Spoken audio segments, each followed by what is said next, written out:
mana yangi tovarlarimiz kelgan. Endi sizlarga obzorni boshlaymiz.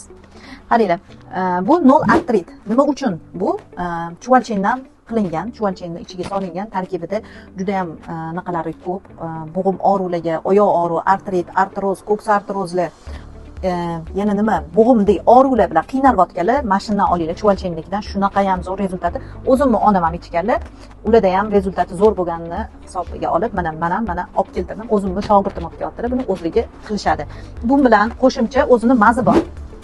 Buni ichganinglarda, buni mazini ham surishinglar albatta kerak. Ham mazini surasizlar, ham kapsulasini ichasizlar. Lekin bo'g'im og'ruvinglar, oyoqlarga juda ham rezultati zo'r. Bitta olib ichib ko'ringlar, sizlarga keyin tavsiya ham qilib o'tirmayman, o'zinglar kelib olib ketadigan bo'lasizlar. Bu nima? Bu eng hamma ayollar siz bilasizlar, yosharishni xohlaymiz. Eng yosharishga eng zo'ri mana shu bo'ladi. Oshqozonlarga, ichinglar bo'yicha ham ichsanglar eng zo'ri shu. Immunitetni ham zo'r ko'tarib beradi. Kim bunga qiziqsa, direktga yozsanglar, to'liq ma'lumotlarni hammasini direktga beramiz. Kelib bemalol olib ketishinglar mumkin.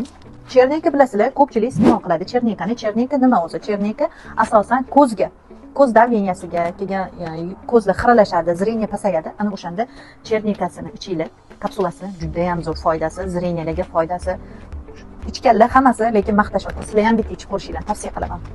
Buni bilsanglar kerak, torpeda. Torpeda hozir trendda. Torpeda nima? Torpeda jigardan kasallanganlar, saruq kasal bo'lganlar, sirroz pechin bo'lganlar, o't qop tosh borlar. Butun ichiga eng kerakligi bu o'zi asosiy ishi oshqozon, o't qop bilan jigarik.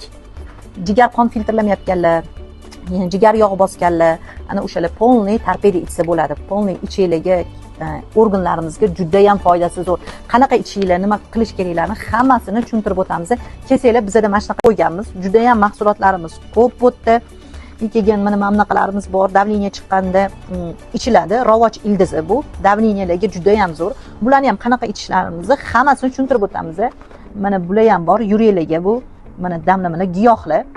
Yana kelsanglar, yana narsalarimiz bor. Xudo xolasa inshaalloh hammasini sizlarga tushuntirib, birma-bir batafsil hammalarga ma'lumot beramiz. Direktga yozinglar. Hammasi tabiiy mahsulot, tabobatga tegishli.